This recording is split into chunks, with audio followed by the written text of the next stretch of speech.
주변 사람들이 잘 되고 행복한데 나는 왠지 행복하지 않은 것 같다라는 그런 마음이 들어보신 적 있으십니까? 여러분, crabs in a bucket이라는 말이 있습니다. 요사이 선거가 다가오면서 뉴스를 보면 정치인들이 막 서로 공격하는 모습을 보는데요. 어떤 정치인들이 해변가를 바닷가를 거니고 있었는데 그들이 뭔가 심각한 얘기를 하고 있었는데 어떻게 하면 정적을 제거할 건지 계략을 짜고 있었다고 합니다. 그런데 그들이 가고 있다가 개를, 바다에 있는 옆으로 가는 개를 잡는 어부를 만났는데요. 개를 많이 잡아놓고 뚜껑을 덮어놓지 않고 있는 것입니다. 그래서 한 정치인이 어부에게 바구니에 뚜껑이 없으면 개들이 다 도망가지 않겠습니까? 라고 물었더니 어부하는 말이 이랬다고 합니다. 아무 염려 없습니다. 이 개들은 정치인들과 비슷한 녀석들이라서 한 마리가 기어오르면 다른 놈들이 꼭 끌어올리니까 뚜껑 같은 거는 신경 쓰지 않아도 괜찮습니다. 라고 했다는 것입니다. 여러분, 정치인들이 그 자리를 포지션을 놓고 서로 끌어내리고 공격을 하고 죄를 밝히고 막 끄집어내는데 과연 우리는 어떻습니까? 이 사람들의 이야기가 혹시 나와는 좀 비슷하지 않은지 생각해 보시기 바랍니다. 서울 왕십리의 한 금속 가공회사를 그만두고 독립을 준비 중인 김다련 씨라는 분이 최근에 시화공단을 다녀온 직후에 자신의 심리 상태를 이렇게 표현했습니다. 몇 년 전에 자기 부하 직원이 직장을 먼저 탈퇴하고 어떤 사업을 개척했는데 그 사이에 몇백억짜리 큰 사업을 일으킨 것입니다. 자신은 아직 이제 출발해서 이제 공무원 생활에서 이제 사업을 시작하려고 하는데 그 친구를 만난 이후에 솔직히 마음이 편치 않았다. 그 후배의 갑작스러운 성공에 질투심을 느꼈다라고 그렇게 표현을 했었다고 합니다. 한 여동생이 언니와 살아가는데 언니가 너무 똑똑하고 너무 이뻤나 봅니다. 그 동생이 이렇게 고백합니다. 저는 언니에게 늘 눌려서 길을 못 펴고 살았어요. 언니는 공부도 잘했고 활달하고 상냥하고 예의가 발랐죠.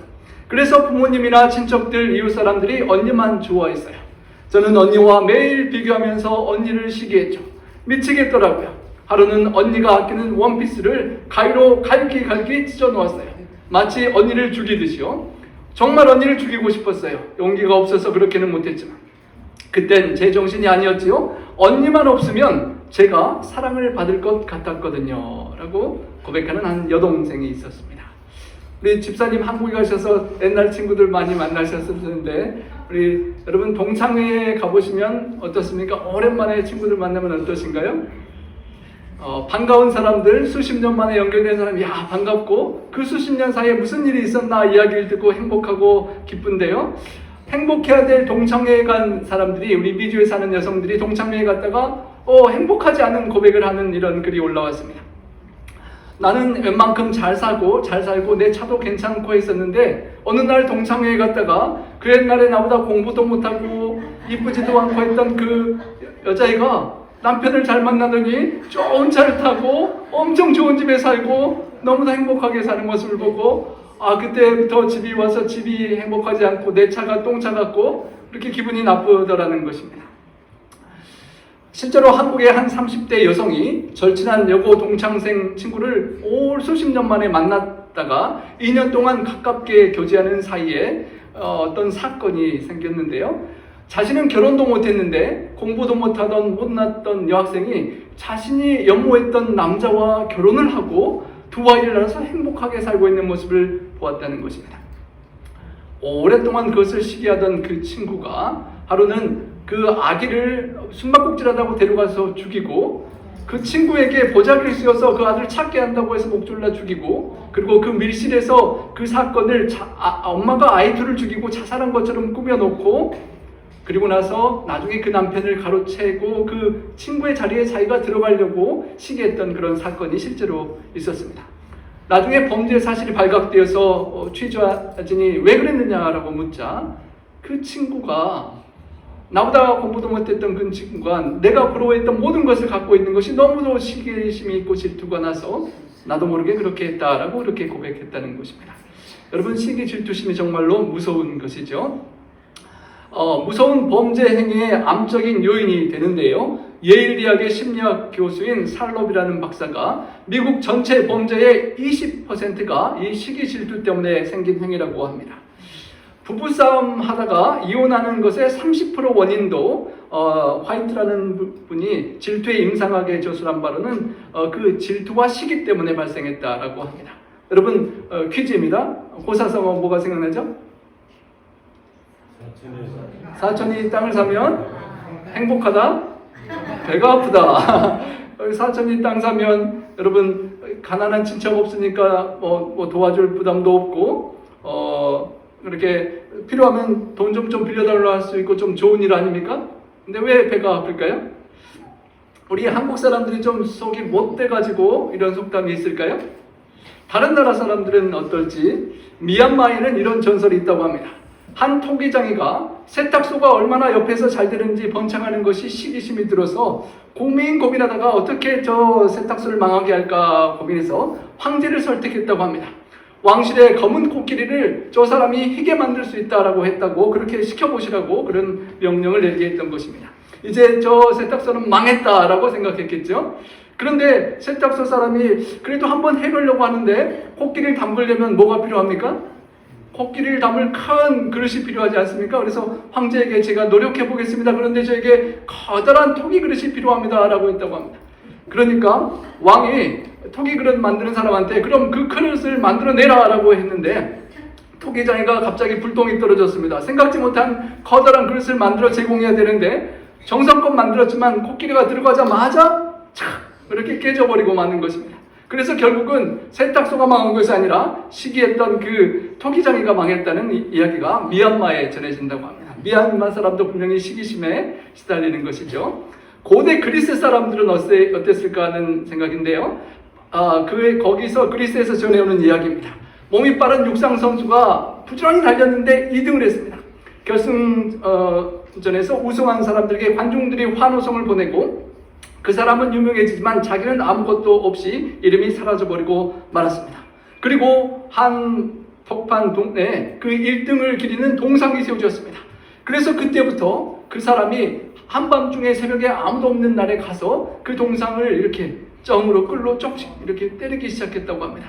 그래서 드디어 나의 저 정적 미운 시기심 있는 저 사람의 속상을 무너뜨리는 그날 마지막 한 방을 탁 쳤는데 생각지 않게 쩔이 안 넘어가고 자기에게로 넘어와서 그 사람이 죽었다는 그런 이야기가 그리스에 전해집니다.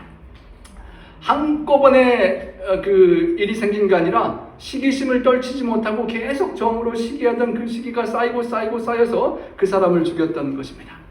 그러면 하나님의 선민이라고 하는 유대인들에게는 그런 시기심이 없을까요? 이런 또 이야기가 유대인들 사이에 전해지는 민담인데요. 옛날에 탐욕이 매우 많은 사람과 시기심이 매우 많은 사람이 살았다고 합니다. 그런데 어느 날 천사가 나타나서 그들 앞에서 이렇게 말했다고 합니다. 당신 중에 누구든지 먼저 구하는 소원을 말하는 사람에게 그 소원을 들어주고 옆에 사람에게는 2배를 주겠다라고 했다는 것입니다. 여러분 친한 친구와 앞에서 천사가 그렇게 말하면 여러분 어떤 소원을 구하시겠습니까? 고민하는데 탐욕이 많은 사람이 뭔가 말하고 싶은 게 있는데 내가 말했다가는 이 친구가 2배를 받을 거니까 안 되죠. 내가 2배를 받아야 되는데 반대로 이 시기가 많은 사람은 내가 말했다가는 이 친구가 2배를 가지면 시기심을 내가 평생 시기심 때문에 괴로울 거니까 안 되는데 고민했습니다. 그러다가 시기심이 많은 사람이 좋은 생각이 떠올랐습니다. 그리고 이렇게 말했다고 합니다. 제 눈을 하나 가져가시오. 좋은 것은 저 사람이 2배로 하면 시기심 나니까 나한테 눈을 빼고 저 사람이 2개 빠지면 잘됐다 고소하다 그렇게 생각했다는 유대인들의 그런 민담입니다. 여러분 디톡스 힐링 캠프를 앞두고 우리 독소가 우리 몸의 육체를 죽여가는데 영원한 생명을 망치는 죄를 우리가 수술하고 제거해야 하는데요. 오늘 2번째 시간 교만에 이어서 시기심에 대하여 한번 생각해 보길 원합니다. 그 시기심이 범죄로 실제로 이 세상의 사람들을 죽여가고 무엇보다도 영원히 우리를 멸망시킬 수 있는 그런 죄악이라는 것입니다. 7가지 죄악들 중에 어쩌면 가장 야비하고 더럽고 잔인한 죄라고 불리는데요. 그 이유인즉 나가 행복하기 위하여 심지어는 친구나 이웃 사람들이 불행해지는 제물로 삼기 때문입니다. 삐뚤어진 그런 자기 사랑의 모습인 것입니다. 그 시기심은 사탄 마귀로부터 시작되었습니다. 예수님의 자리를 시기하고 탐낸 사탄이 교만하여 다른 천사들을 유혹하고 거짓말하면서 그렇게 시기는 출발되었고요.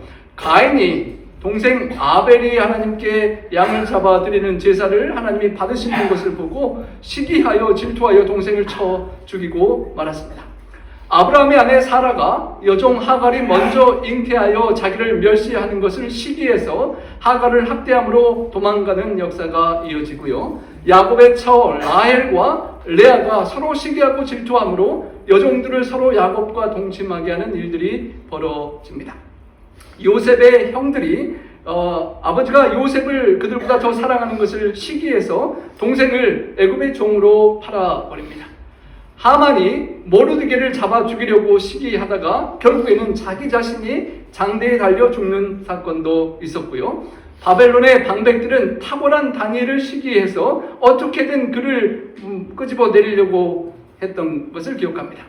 유대인들은 바울과 바나바를 시기하고 핍박했고, 예수님이 탄생했을 때는 헤롯 왕이 시기하여 2살 아래의 모든 아기들 죽이는 참담한 비극이 연출되기도 했었습니다. 심지어는 예수님의 12제자, 예수님을 그렇게 따라다녔던 12제자도 시기 질투에 사로잡혀서 서로 누가 높아지느냐라고 갈등을 했던 모습을 기억하고요. 대제사장들, 그 당시 종교 지도자들이었던 목사와 같은 리더들이 시기심 때문에 예수님을 십자가에 못 박아 죽이게 되었던 것을 우리가 기억하는 것입니다. 시기심이 이렇게 사탄 마귀로부터 시작하여 온 세상에 이렇게 파급되고 여전히 진행되고 있는 것을 우리는 보는 것입니다. 여러분, 여기 리버 강이 있는데요. 라이벌이라 그러죠. 경쟁자, 라이벌. 여러분의 라이벌은 누구십니까? 우리 특찬을 솔로를 잘하신 우리 원집사님이 저의 라이벌이 될까요? 저는 노래를 못하니까 아무런 그냥 잘하시는구나 그렇게 생각합니다. 하지만 우리 집사람이 앞에 나와서 설교하는데 저보다 잘한다 그러면 조금 라이벌 의식이 생길 수 있는 거죠. 여러분, 그 라이벌이라는 경쟁자라는 말이 리버라는 단어에서 나왔다는 것입니다. 한 강물 줄기가 내려오는데 물이 풍성할 때는 문제가 되지 않다가 가뭄이 들고 물이 줄어들면 그 강물을 끌어다 써야 되는데 서로 경쟁해야만 쓰게 되기 때문에 그 경쟁이 리버에서 나왔다고 하는 것입니다. 그러니까 결국은 그 경쟁, 시기하는 관계는 가까이 있는 사람들이 한다는 것입니다. 저 아프리카의 어떤 곳에 노래 잘하는 사람은 나랑 별 상관이 없지만 우리 교회에 나처럼 설교를 잘하는 누군가 있으면 제가 좀 신경이 쓰인다는 것입니다. 가깝게 있는 사람들한테 신경을 쓰이는 라이벌이 리버, 한 강을 같이 쓰는 사람들 사이에 생긴다는 것입니다. 옷가게를 하는 사람이 농부가 농사 잘 되는 걸 시기하지 않고 회사원들이 식료품 가게 잘 되는 것을 부러워하지 않지만 같은 비슷한 일을 할 수 있는 사람을 경쟁하고 시기할 수 있다는 그런 모습입니다. 과연 나는 나와 비슷한 누군가를 시기하지 않는지 생각해 보는 것입니다. 오늘 가장 깊이 살펴보고 싶은 사람은 사울과 요나단입니다. 사무엘상 18장 6절입니다.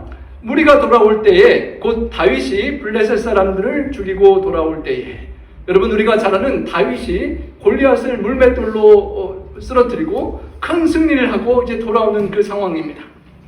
여인들이 이스라엘 모든 성읍에서 나와서 노래하며 춤추고 소고와 경세를 가지고 왕 사울을 환영하는 행복한 시간입니다.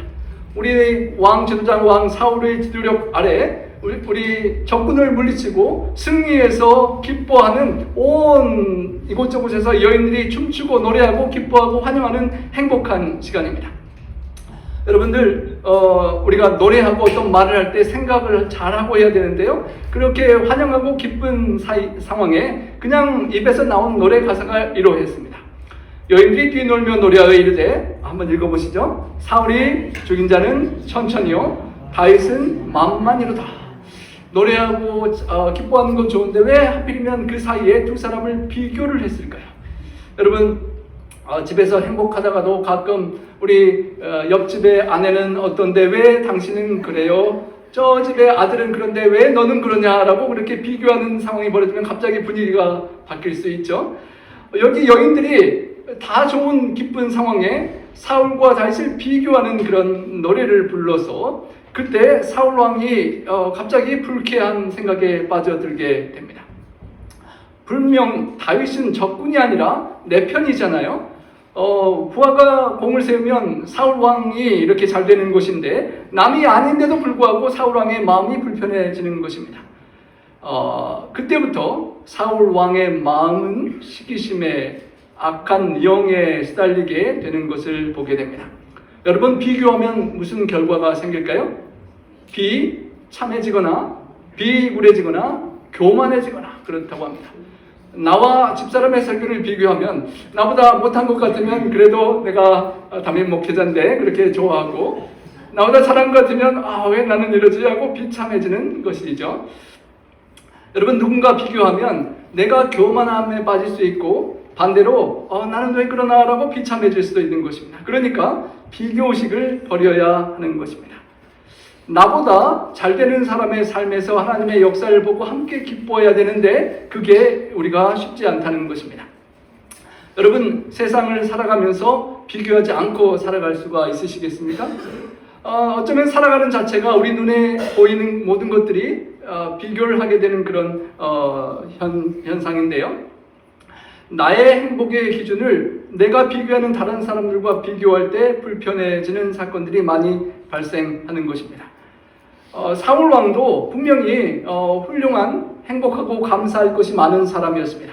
키가 크고 용모가 준수하고 용맹스럽고 강인했던 그런 가정에서 태어났던 사람이었습니다. 사무엘에게 기름 부음을 받은 뒤에 비상시국에 처하여 왕의 직무에 첫 왕으로 뽑힐 정도로 나름 그렇게 감사할 것이 많은 사람이었습니다. 7세 초기에 암몬 족속과 블레셋 족속과의 전투에서 잇따라 대승을 거두어서 백성들의 찬사를 한 몸에 받기도 했었던 그런 사람입니다. 시작할 때는 겸손히 잘 시작했는데 시기심에 천천히요, 다윗은 천천히요, 사울은 마음만이라는 그 말을 듣는 그때부터 사울의 마음에 시기심이 들고 시기심에 사로잡히고 말았습니다. 비교하는 시기심에 이렇게 갈고리가 잡히는 것입니다. 플로렌스에서 온 참사관들이 그 당시 이탈리아에서 상당한 인기를 누리고 있던 화가 레오나르도 다빈치에게 플로렌스의 대형홀을 장식할 그림을 부탁했다고 합니다. 그리고 아직 그 당시 잘 알려지지 않았던 젊은 무명 화가 미켈란젤로에게도 한쪽의 그림을 부탁했다고 합니다. 레오나르도가 그의 명성에 맞게끔 아주 훌륭한 걸작품을 화려하게 그려내었는데요. 잠시 후에 미켈란젤로가 한쪽에 그린 작품을 보았을 때 그 참사관들이 입을 딱 벌리고 말았다고 합니다. 그 속에 표현된 불가사의한 매력과 영혼의 정열로 그린 흔적들이 보였기 때문입니다. 그때부터 그 사람들이 미켈란젤로에 대하여 천재적이다라고 막 이야기를 하기 시작했고 레오나르도의 귀에도 들어갔습니다. 그리고 누군가는 이제 레오나르도는 늙었어, 이제 미켈란젤로처럼 새로운 젊은 화가가 활동하게 될 거야 라는 그런 말을 듣고 마음에 견딜 수가 없었다고 합니다. 그리고 그는 남은 생애 동안 자신의 천재성을 더 이상 잘 살리지 못하고 어둡고 우울한 그런 시기와 질투에 시달리는 삶을 살았다고 합니다. 그토록 감사할 것이 많았던 유명한 화가도 다른 젊은 화가와 비교하고 시기심에 빠지면서부터 힘들게 되었던 것입니다. 사울 왕이 얼마든지 감사할 것이 많고 다윗을 부하로 품어서 그 축복을 함께 누릴 수 있었던 사울이 시기심에 빠지고 말았습니다. 그가 가장 먼저 느꼈던 감정은 불쾌한 마음입니다. 왜 여인들이 다윗을 나보다 더 크게 칭찬하는가 불쾌했고 심히 분노했다라고 표현했습니다. 그 전쟁의 승리의 영광을 하나님께 드렸어야 되는데 자기 자신이 받고 싶고 나보다 더 영광을 받는 다윗을 시기 질투한 것이었습니다. 어쩌면 여인들이 자신보다 더 젊은 다윗을 노래하고 좋아하는 것이 젊은 사람들에게 이해할 만하다라고 너그럽게 생각할 수도 있었을 텐데 그렇지 못했고, 자신이 골리앗을 물리치지 못한 부족감을 하나님 앞에 살펴볼 수도 있었을 텐데 그렇게 하지 못하고 그는 이렇게 화를 냅니다. 다윗에게 만만을 돌리고 내게는 천천만 돌리니 다윗이 얻을 것이 나라, 이 왕의 자리 말고 무엇이냐라고 그는 오해하고 시기를 하는 것입니다. 예전에 사무엘 선지자가 불순종한 사울에게 당신의 뒤를 이을 사람이 있을 것이라는 그 말을 기억하고 어쩌면 다윗이 그 자리를 뺏는 것이 아닌가 생각했을 듯도 합니다. 그때 이후로 사울이 다윗을 주목하였다라고 성경은 표현합니다. 그날부터 성령에 떠나시고 시기심의 악령이 그를 사로잡고 다윗을 질투합니다. 우리가 너무도 잘 아는 백설공주 이야기에서 왕비인 계모가 마법의 거울을 보고 거울아 세상에서 누가 가장 예쁘니 하면 왕비님이십니다 라고 계속 말을 듣다가 어느 한날 왕비님이 예쁘신데 이 세상에서 백설공주가 더 예쁘다는 말을 듣게 되고 그때 그날 이후로는 왕비가 질투와 열등감에 사로잡혔던 것처럼 사울왕이 그때 이후로 다윗이 만만이라는 칭찬을 듣는 이야기를 듣는 그때 이후로 다윗을 주목하게 됩니다. 여러분, 누군가를 왜 자꾸 주목하고 신경을 쓰는 걸까요? 비교를 하는 건데요. 그 MB라고 하는 시기라는 말에 어떤 대상에 시선을 던진다라는 그런 뜻이 포함되어 있다고 합니다. 본문에 From that day forward, Saul kept a jealous eye on David. 그러니까 사울이 그때 이후로부터 다윗을 시기하는 눈으로 계속 지켜보았다라는 것입니다.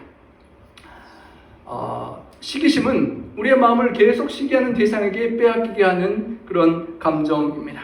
어떻게 하면 저 다윗을 처치할 수 있을까라는 생각에 푹 빠져드는 것입니다. 경험주의 철학의 대가인 프란시스 베이컨이 말하기를 질투는 모든 감정에서 가장 지속적인 것이다. 질투에는 휴일이 없다라고 말했다고 합니다. 여러분, 우리가 안식일을 하나님의 그 귀한 창조의 기념일로 구속의 기념일로 잘 예배를 드리는데 이 안식일에 여러분의 마음이 쉼을 얻어야 되는데 질투하는 누군가가 있으면 안식일에도 우리 마음적 구석에는 쉴 수가 없는 것입니다. 그 미운 사람이 생각나서 마음의 진정한 평안을 누릴 수가 없는 것입니다. 그래서 그 시기심의 감정은 휴일이 없는 계속 우리를 괴롭히는 그런 감정이 되는 것입니다. 주야로 하나님의 말씀을 생각하고 묵상해야 되는데 눈만 딱 뜨면 아침부터 그 미운 사람이 생각나면 주야로 그 미운 사람을 묵상하는 그런 정말 괴로운 삶을 그렇게 살게 되는 것입니다. 여러분, 혹시 포이즌 아이비에 만지고 괴로워해 보신 적이 있으십니까? 저희 집사람이 펜실베니아에서 이게 만지고 밭일하다가 한번 걸려서 엄청 괴로워했는데요. 정말 죽을 정도로 괴롭고 가렵다고 합니다. 여러분, 포이즌 아이비를 우리가 피해야 되는 것처럼 포이즌 엠비, 우리 엠비도 영혼의 독소도 피해야 하는 것입니다. 왜냐하면 그 포이즌 아이비의 피부가 가려우면 정말 모든 기쁨이 야삭하고 가려워서 정말 견딜 수 없는 그런 것처럼 MB에 우리가 이렇게 접촉이 되면, 시기심에 접촉이 되면 우리의 영혼이 가려워서 괴로워서 견딜 수 없는 영혼의 독소가 되기 때문인 것입니다. 알렉산드로 푸시킨의 희곡을 바탕으로 한 오페라 모차르트와 살리에리라는 그 작품에 이런 줄거리가 나옵니다. 18세기 말 오스트리아 빈에서 활동했던 살리에리는 작곡가로서 높은 명성과 사회적 지위를 누리며 아주 예술에 헌신했었습니다. 그런데 그의 마음속에 남모르게 모차르트를 질투하면서 가슴앓이를 했다는 것입니다. 자신은 언제나 혼신을 다해 작품을 발표하는데 빈둥빈둥 노는 것 같은 모차르트가 작품을 발표하면 사람들이 천상의 음악이라고 찬사할 때마다 하나님은 불공평한 것 같다라고 생각하는 것입니다. 가끔 저는 설교 하나를 맡으면 되게 주중에 할 때까지 힘든데 제 보기에는 우리 집사람은 이렇게 조금 자유롭게 밭일도 하고 하면서 설교는 잘하는 것 같아 보면 좀 불공평하다라고 저도 생각하는데요. 살리에리가 그랬던 것 같습니다. 어린 아들의 천재성을 발견한 공정학사 아버지로부터 모차르트는 4살 때부터 음악 수업을 받았다고 하는데요. 5살 때 이미 작곡을 했는데 24년 동안 완전한 교향곡 68곡을 작곡했습니다. 살리에리가 보기에는 이 모차르트가 어떻게 해서든지 내 눈앞에 없어져야만 내 자신이 돋보일 수 있을 것이라고 시기심에 빠졌고, 마침내 그는 모차르트를 초대하여 은밀히 포도주의 독약을 타서 죽이는 그런 스토리가 전개됩니다. 평생 그는 죄의식에 시달릴 수밖에 없었고 죽음을 맞기 전에서야 죄를 고백하는 그런 장면이 나오는데요. 시기심은 이토록 잔인하고 무서운 것임을 우리가 보게 됩니다. 반대로 엄청난 시기심을 받았던 모차르트는 이 시기심의 유혹에 빠지지 않았다고 합니다. 모차르트도 어느 날 아주 뛰어난 음악인을 새롭게 만나게 되었는데요. 1784년 루트비 반 베토벤과 만났던 것입니다. 어려운 집안 사정에도 자신을 찾아온 베토벤을 반갑게 맞이했는데 그때 나이 14살, 모차르트가 베토벤이 자신이 곡을 즉흥적으로 또 다른 작품으로 훌륭히 소화하는 모습을 보면서 시기 질투할 수 있었지만 그렇지 않았다고 합니다. 그리고 이 사람을 주목해서 보라. 이는 세계 음악사에 남을 만한 놀라운 인물이 될 것이다 라고 칭찬을 아끼지 않고 베토벤을 세워주었다라고 합니다. 그리고 칭찬함과 동시에 교육비를 받기를 사양하고 열심히 가르쳐 주었다라고 하는 것입니다. 참으로 아름다운 그런 시기심을 극복한 모습이죠. 하지만 사울은 그 시기심에 완전히 사로잡혔습니다. 스스로 이르기를, 저희가 지난주에 죽음에 이르는 죄의 첫 번째 교만을 생각했는데 그 교만의 그 문구가 내 생각에는 이었는데요. 이 사울이 내 생각에 스스로 생각하기를 이 다윗을 쳐 죽여서 창을 던져 죽이면 내 문제를 해결할 수 있다라고 교만하며 시기하는 일을 동시에 하는 것을 보게 됩니다. 창을 2번 던졌지만 다윗이 2번 피하였던 기록이 남습니다. 사울이 다윗을 오해하고 자신의 부하 한 팀인데 적수라고 생각하며 미워하는 것입니다. 다윗이 충성되게 받드는 신하임에도 불구하고 자기 자리를 차지하는 원수로 오해하고 보는 것입니다. 하나님의 부리신 악령, 허락하신 악령이 사울에게 임했을 때에 과거에는 다윗이 수금을 타면 악령이 떠나가기도 했었는데 이제는 그 일도 되지 않는 엄청난 악령에 완전히 사로잡히는 모습을 보게 됩니다. 그리고 다윗이 피하는 것을 보고 사울은 두려움에 사로잡히게 됩니다.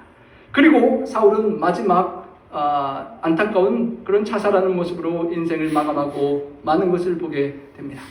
사울이 이렇게 끔찍하게 무너지는 모습을 사탄이 그렇게 계획하고 원했던 것입니다. 사울을 뛰어난 초대 왕을 이렇게 비참하게 무너뜨렸던 사탄은 여전히 오늘날도 우리들을 이렇게 무너뜨리고 넘어뜨리려고 우리의 마음속에 시기심의 씨앗을 뿌리는 것입니다. 우리가 누군가를 사랑하지 못하고 시기하고 질투할 때 내가 갖고 있는 장점과 잠재력을 파괴할 뿐만 아니라 하나님과 이웃 간의 관계가 다 무너지도록 그렇게 만드는 것이기 때문입니다. 아주 사소한 그 불편한 마음을 하나님 앞에 내려놓지 못하고 계속 키워서 사울은 비참한 최후를 맞이하고 말았던 것입니다. 사울 왕이 그렇게 시기심에 빠지는 대신에 하나님께서 우리나라에 훌륭한 젊은 후계 지도자를 주셨습니다. 우리 민족에게 다윗과 같은 젊은이가 있다는 것이 얼마나 좋은 축복입니까? 라고 우리의 미래가 밝다라고 그렇게 그를 품어주었더라면 얼마나 좋았을까 하는 생각이 드는 것입니다. 내 마음 삶 속에 누군가 시기하고 경쟁이 되는 그 사람을 주님의 마음으로 품어줄 수 있을 때 우리 모두에게 축복이 되는 것입니다.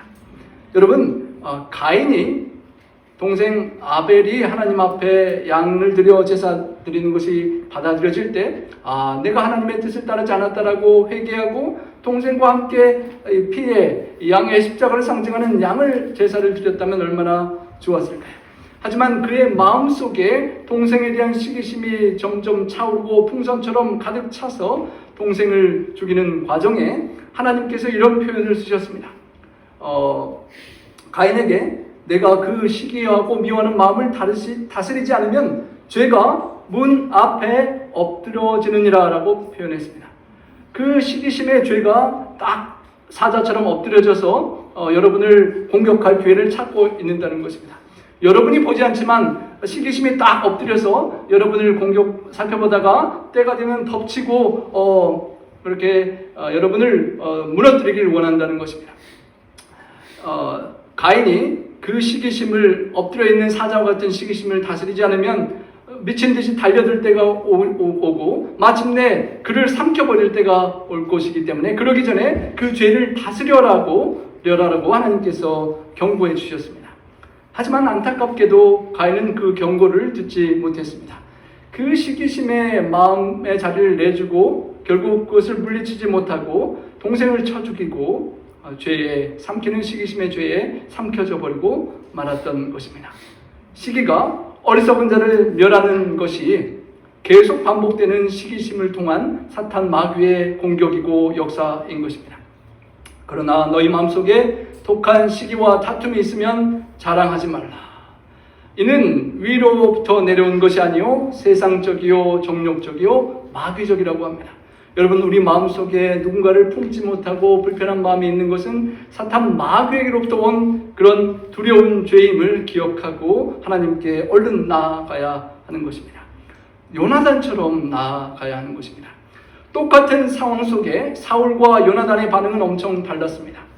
다윗이 사울에게 말하기를 마침에 요나단의 마음은 사울과 달리 다윗의 마음과 하나가 되어서 그를 자기 생명같이 사랑했다라고 표현이 됩니다. 여러분, 지금 이 상황에서 골리앗을 무찌르고 다윗이 이렇게 잘 나가면 가장 시기심을 느껴야 될 사람이 누구겠습니까? 어쩌면 왕좌를 물려받을 조나단이 가장 두려워하고 불안해하고 시기가 되는데 요나단의 마음이 다윗의 마음과 하나가 됐고 생명처럼 사랑했다라는 것입니다. 하나님을 향한 사랑과 하나님의 이름으로 골리앗을 용감하게 무찌른 다윗의 고백을 들으면서 자기 자신이 하나님을 향한 뜨거운 열정과 충성과 이렇게 딱 하나 되는 것을 느꼈기 때문에 요나단의 마음은 다윗의 마음과 이렇게 하나가 될 수가 있었던 것입니다. 요나단이 블레셋 사람과 그렇게 싸울 때 여호와의 구원이 사람의 많고 적음에 달리지 않았다라고 그렇게 싸우러 나갔던 요나단과 하나님 만군의 여호와의 이름으로 골리앗을 물질렀던 그의 믿음의 고백이 하나가 되고 하나님을 사랑하는 믿음의 고백과 충성 속에 하나가 될 수가 있었던 것입니다. 여러분, 즐거워하는 자들과 함께 즐거워하고 우는 자들과 함께 울라고 하는데요, 이걸 다 잘해야 되는데 여러분, 둘 중에 뭐가 더 어렵습니까? 힘들고 어려운 사람들 옆에서 좀 이렇게 위로해 주는 게 어렵습니까? 아니면 너무나 잘되고 행복하는 사람 옆에서 같이 기뻐해 주기가 어렵습니까? 그냥 불쌍한 사람 옆에서 불쌍해 주기가 더 쉬운 것 같습니다. 왜 이렇게 잘 되는 사람 앞에 이렇게 환하게 웃고 있는 사람 앞에서 같이 웃어주기가 웃어주려고 해도 저 속에서는 잘 웃지 않게 되는 것인데요, 그것이 시기심입니다. 사랑은 투기하는 자가 되지 않으며 시기하지 않는다라고 했는데 사랑하지 못하기 때문에 함께 기뻐하고 즐거워하기가 어려운 것이라는 것입니다. 여러분, 샴 쌍둥이들이 가끔 이렇게 태어나서 살아가는데요, 이 샴 쌍둥이가 두 사람인지 한 사람인지를 구별할 때 함께 고통을 느끼고 함께 행복해하고 함께 괴로워한다면 이렇게 하나라고 생각할 수 있지 않을까요? 여러분, 우리 애준이가 혹시 칭찬을 받을 일을 한다면 아빠가 애준이를 막 시기하면서 에이 뭐 제가 잘해요, 제가 더 잘하지, 막 그렇게 아빠가 그렇게 합니까? 우리 부모님들이 그렇지 않으시죠? 애준이가 잘하면 여러분 자녀들이, 우리 민우민규가 막 잘하면 엄마 아빠가 막 계속 같이 좋아하지 않습니까? 하나기 때문입니다. 남남이 아니라 하나기 때문인 것입니다. 여러분, 새벽 교과 방송에 가끔 이제 13주에 한 번씩 우리 집사람이 영상에 나오는데요, 목회 현장에서 이렇게 동영상을 하는 게 참 쉽지가 않습니다. 저도 해보고 싶은데 목회하면서 이거 동시에 하다가는 그 주에 설교를 완전히 망칠 수가 있기 때문에 저는 못 뛰어들고 있는데요, 집사람이 이제 이렇게 자꾸 나오는데요, 집사람이 나오는 걸 보고 제가 큰 문제나 시기심에 빠지지 않습니다. 왜냐하면 집사람이 잘하면 제가 담임 목사에서 물려날 염려가 없기 때문이고 저와 한 팀이기 때문인데요. 근데 우리 동기가, 친구들이 한 4명, 우리 저랑 같은 연도의 동기들이 우리 미국에 이제 나와서 함께 목회를 하는데 목회를 하면서 이렇게 활동하는 우리 친구도 있습니다. 그래서 저희 신학과 93학번 동창들이 카톡방이 있는데 그 카톡방에 그 친구 영상이 올리면 우리 그 친구가 이렇게 미국에서 잘하고 있다고 딱 제가 올리는데요, 집사람 것도 솔직히 올리고 싶은데 조금 제가 제 부인 거 올리면 좀 바보 같아서 올리지 못하고 그 친구 거는 제가 올려주는데요. 여러분 이렇게 가까이 있는 사람들과 주변 사람들을 우리는 살피고 살아갑니다. 한 달에 한 번씩 우리 합회에서 국가자 합회에서 11금 통계가 이렇게 나오는데요. 제가 내용은 액수는 다 가렸습니다. 160여 개 교회가 쭉 작년 도래까지 통계가 쭉 나와서 얼마나 많은 헌금들이 드려졌는지가 구별이 되는데 제가 어떤 교회들을 먼저 보겠습니까? 우리 네파 교회를 보고 노르트베이, 로너파, 컨트라코스타, 세크라멘토, 센트럴밸리 우리 북가주의 한국 교회들 다 하나씩 찾아보게 됩니다. 여러분 우리 이웃 교회들의 지금 이제 목사님 청빙 과정이 한 2곳 진행되는데 아주 훌륭한 목사님이 오셔서 얼마나 훌륭하고 위대한 목사님이 오시는지 우리 나파 주변의 구두자들이 다 그쪽으로 가면 저의 마음이 어떨까요? 좀 고민이 되겠죠? 좋은 목사님 오셔서 잘 되는 건 좋은데 우리 교우님들까지 막 가끔 저쪽으로 가시면 제가 큰 시험이 될 것 같습니다. 어떤 수도승이 수도를 아주 잘 닦고 있어서 거의 성자가 될 것 같은 상황에 위기의식을 느낀 마귀들이 작전 회의를 열었다고 합니다. 저 수도승을 타락시키지 않으면 저 지역이 무슨 일이 날 것 같은데 고민을 하다가 여러 가지 시도를 해보았습니다. 금덩어리를 살짝 뇌물로 주었는데 눈도 깜짝하지 않았습니다. 아주 절세의 미인을 보내서 성적 유혹을 보냈는데 돌을 보듯이 무표정한 모습이었습니다. 의심과 공포의 씨앗도 심으려 했지만 흔들림이 없었고 요지부동이었습니다. 그러다가 최고 마귀가 이 방법을 한번 썼다고 합니다. 당신 그 과거에 그 함께 수학했던 친구가 방금 저 알렉산드리아 주교로 뽑혔다. 우리 교단 같으면 저기 로마른다에 너 친구가 담임목사로 갔다라는 그 소식을 전했다는 것입니다. 그러자 그 소승이 그 말 듣자마자 아니 그런 친구가 어떻게 그 자리에 갔나라고 화가 나서 그렇게 원을 뛰쳐나갔다라는 그런 이야기가 있는데요. 그만큼 시기심이 우리를 시험하고 보이지 않지만 겉으로는 드러나지 않지만 저 속 깊은 곳에 우리의 마음을 괴롭힐 수 있는 죄악이라는 것입니다. 어떤 한 교회에 담임 목사님과 우리 영어권이든 뭐 젊은 층의 부목사님이든지 그렇게 두 목사님이 있었는데요. 부목사님이 들어오신 이후로 막 교회가 막 성장하고 부흥했다고 합니다.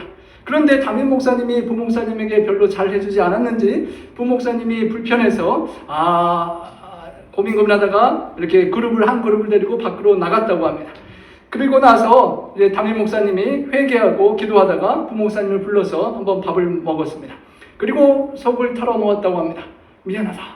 내가 너에게 그렇게 잘해주지 못했고 너가 사람들에게 인정받고 칭찬받으면 내가 마음속에 왠지 조금 불편했다라고 미안하다 용서해달라고 고백을 했다고 합니다.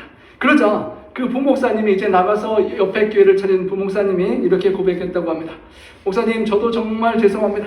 제 생각에 제가 부목사로 와서 이 교회가 부흥되는 것 같아서 제가 이제 그룹을 데리고 나가면 저 교회는 쫄딱 망할 줄로 알았는데 목사님 교회도 여전히 잘 되는 것을 보니 저의 마음이 좀 괴로웠습니다 라고 마음을 서로 털어놓았다라고 합니다.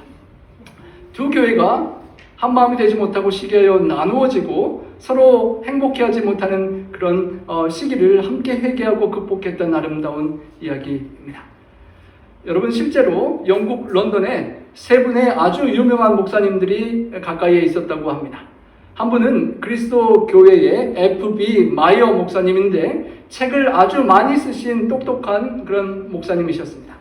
또 다른 한 분은 우리가 너무도 잘 아는 설교를 아주 잘하시는 스펄전 목사님이었습니다. 나머지 한 분은 웨스트민스터 교회의 캠벨 몰간 목사님이었다고 합니다. 이 뛰어난 유명한 세 분의 목사님이 그 주변에서 함께 나중에 목회했는데 한때는 그 몰간 목사님이 잠시 미국으로 가서 사역을 하게 된 때가 있었다고 합니다. 그 몰간 목사님과 친구였던 마이어 목사님이 친구가 미국에 가 있는 동안은 친구를 위해서 열심히 중보 기도를 했었다고 합니다. 그러다가 그 친구 목사님이 다시 영국으로 돌아와서 웨스트민스터 교회를 담임하게 되었을 때 마이어 목사님이 이런 고백을 했다라고 합니다. 몰간 목사님이 미국에 있을 때까지는 그냥 중보 기도하기가 참 어렵지 않았는데 같은 도시 옆으로 와서 목회를 하게 되니까 그를 위해 잘 되라고 기도하기가 쉽지 않게 되었습니다 라는 것입니다. 왜 그럴까요? 저 친구 목사님 위해서 기도하고 저 친구 교회가 잘 되면 이쪽에 있는 교인들이 다 저리 가면 내가 안 될 것이기 때문에 그 기도가 힘들어졌다는 것입니다. 옆집 세탁소 잘 되게 해주십시오라고 기도했다가는 내 세탁소가 안 될 것 같은 그런 마음이었다는 것이죠. 그가 마음속에 이런 시기심이 일어났습니다. 나는 스펄전 목사님처럼 설교를 아주 인기를 얻지도 못하고 저 몰간 목사님처럼 권위 있는 목회를 하지도 못하는 것 같구나라는 마음이 생겨서 시기심이 나서 괴로워 하나님께 기도를 했습니다. 하나님, 저의 마음에서 이 시기심과 질투심을 좀 없애주십시오라고 기도했다는 것입니다. 어느 날 깊이 기도드리는 마이어 목사님께 하나님의 세미한 음성이 이렇게 들렸다는 것입니다. 너의 기도를 바꾸어라. 질투를 없애달라고 기도하지 말고 그 친구 목회자를 위해서 축복의 기도를 드려라 라고 했다는 것입니다. 그때부터 바꿔서 이렇게 기도했습니다. 하나님, 스펄전 목사님과 그 교회를 축복해 주십시오. 캠벨 몰간 목사님과 웨스터민스터 교회도 축복하여 주십시오. 그렇게 기도를 계속하면서부터 그의 마음속에 시기심이 사라지고 평안과 기쁨과 자유가 가득 생기기 시작했다고 합니다. 그래서 시간이 지나서 어느 날은 공개 석상에서 기도를 하다가 이렇게 공개 석상 다 사람들이 있는 데서 이렇게 기도했다고 합니다. 하나님, 몰간 목사님의 교회를 축복해 주셔서 그곳에 사람들이 성전에 가득 메워지게 해 주십시오. 그래서 들어갈 자리가 없거든. 그래서 좀 사람들이 남거든. 우리 교회에도 좀 보내주십시오 라고 그렇게 기도했다고 합니다. 여러분, 저는 이 기도 아직 하기 힘들 것 같은데요. 거기도 하고 적당히 나눠주시면 좋겠는데. 그리고 그 세 분이 정말로 좋은 친구로 함께 협력하고 동력하고 시너지 효과를 일으키고 그렇게 세 교회가 모두 훌륭하고 아름답게 성장했다는 그런 아름다운 이야기가 전해집니다. 여러분, 나의 이해가 손해가 있을 것 같을 때 우리가 기도하기 힘들고 시기 질투하기 쉽지만 이들처럼 서로를 위해 축복하고 서로 함께 축복을 나눠받는 그런 주인공이 될 수 있기를 소망합니다. 요나단이 자기가 자신이 희생될 수 있었던 손해볼 것 같았던 그 상황에서 자기가 입었던 겉옷을 벗어서 다윗에게 주었다라고 했습니다. 군복도 벗어 주었습니다. 왕자로서 왕위를 차지할 군복과 겉옷은 참으로 의미심장한 옷이었습니다. 왕복을 너에게 주겠다는 의미도 되는 것입니다. 심지어는 칼과 활과 띠도 주었다라고 했습니다. 그 당시에는 내 왕자를 차지할 것 같은 누군가가 내 앞에 나타나면 내가 들고 있는 칼로 그 사람을 찔러 죽여야만 내가 나의 왕자와 권리와 특권을 누릴 수 있는 그런 상황이었습니다. 그런데 요나단은 그 칼을, 그 활을 다윗에게 넘겨주었던 것입니다. 하나님의 뜻이 섭리가 당신에게 있다면 그 왕자와 그 명예와 권세와 모든 것들은 당신이 받아 마땅하다라고 그렇게 양보하고 내어주는 아름다운 모습인 것입니다. 침례 요한이 고백했던 것처럼 그는 흥하여야 하겠고 나는 쇠하여야 하리라라고 기꺼이 말할 그런 심정이 되었던 것입니다. 여러분, 우리의 마음이 정말 요나단처럼 우리 주변에 사랑하는 이웃들과 친구들과 이웃 교회들과 구도자들과 시기심에 지쳐있는 세상 사람들에게 나의 겉옷을 벗어서 주고 나의 칼과 활과 권력을 양보하고 그들을 축복할 수 있는 그런 좋은 친구가 될 수 있기를 소망합니다. 어쩌면 요나단과 같은 존재는 우리 예수님의 모습 속에 가장 아름답게 드러납니다. 시기심 많고 예수님의 자리를 탐한 사탄 마귀의 영향을 받아서 여전히 교만하고 시기하는 우리들을 위하여 그 하나님의 아름다운 하늘 왕 중의 왕의 자리를 양보하시고 내려오셔서 왕의 하늘의 왕의 옷을 벗으시고 우리에게 의의 옷을 입혀주신 주님, 그리고 칼과 활처럼 온 우주를 통치하는 권위와 권세를 내려놓으시고 겸손히 십자가에 돌아가신 우리 예수님, 우리의 친구가 되어주셔서 친구된 우리의 마음을 함께 아파하고 고통하며 내 친구의 마음을 위로하고 친구를 구원하기 위하여 나의 모든 것을 내려놓으신 그 주님의 십자가의 은혜로 우리가 우리의 모든 시기심을 이겨낼 수 있기를 소망합니다. 그 주님께서 여러분 한 분 한 분을 하나님의 이미지를 닮은 소중한 분으로 생각하고 여러분 한 분 때문이라도 십자가에 달려 돌아가실 그 사랑을 가지셨기 때문에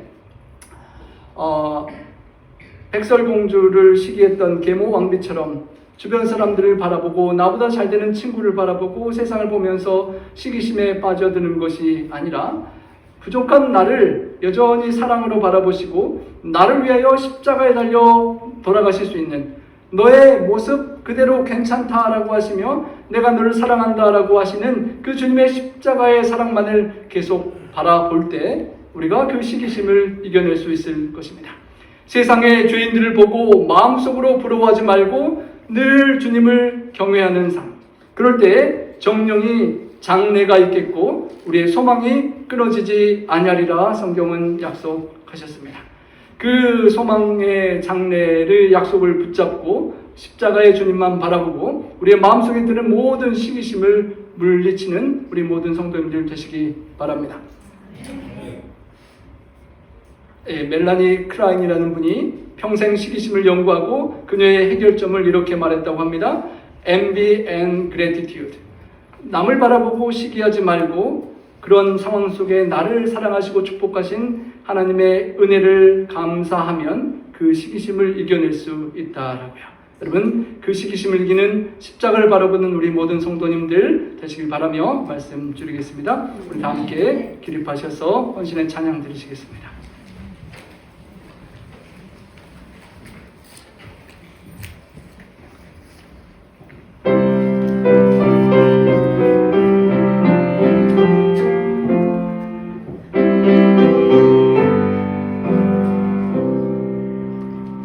나의 참된 친구 내 친구 주 예수 너는 그의 사랑 알고 있느냐 그가 나를 푸른 길로 이끄시네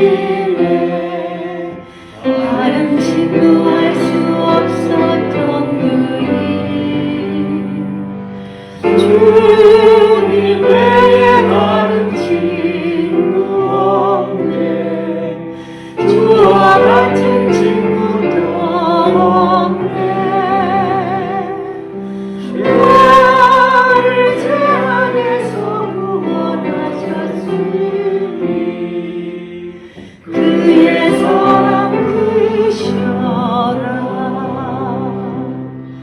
내가 나의 주를 처음 배울 때는 나의 몸에 죄가 가득하였네 사랑으로 나를 품에 안으셔서 옳은 길을 내게 가르치셨네 주님 외에 다른 친구 없네 주와 같은 친구도 없네 나를 재앙에서 구원하셨으니 그의 사랑 크셔라 내가 내일 나의 몸이 새로운 주가 나를 사랑함을 알밀세 죽을 나를 구속하신 참된 친구 그가 만내 깊은 나를 그리네 주님 외에 다른 친구 없네 주와 같은 친구도 없네 나를 재앙에서 구원하셨으니 그의 사랑 크셔라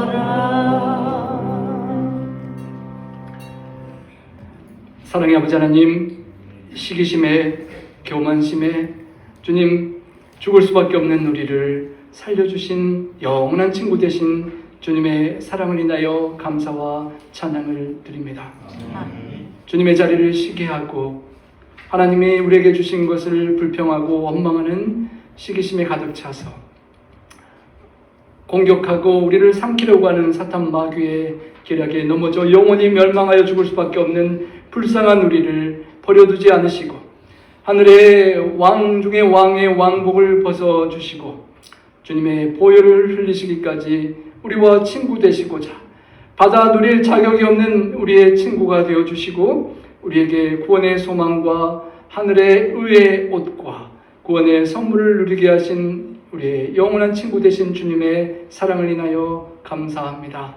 주님의 하늘의 왕좌를 포기하신 그리고 모든 것을 내어주신 참 요나단과 같은 주님의 사랑 잊지 않도록 도와주시고 주님이 시기심 많고 공격과 비방에 많은 죄악 세상을 살아갈 때 주님께 받은 그 사랑으로 주님 저희도 주님을 따라 주님의 그 사랑으로 시기심 많은 세상을 용서하고 낮아지고 겸손히 섬기며 품어주고 사랑할 수 있도록 도와주시옵소서.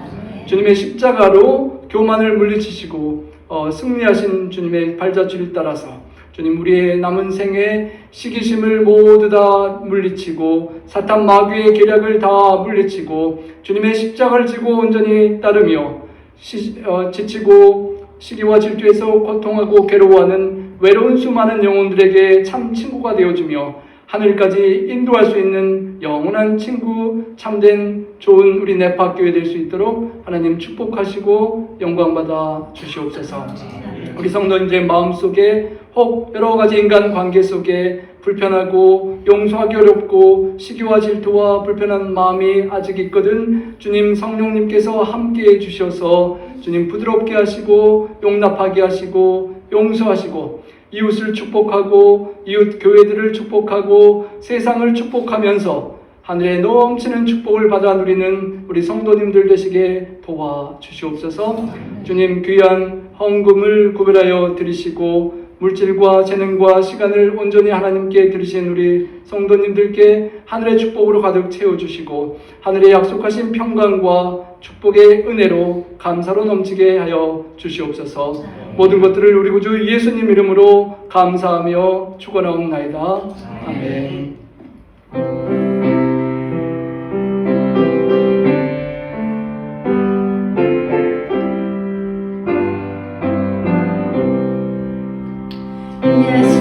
예수만 바라보세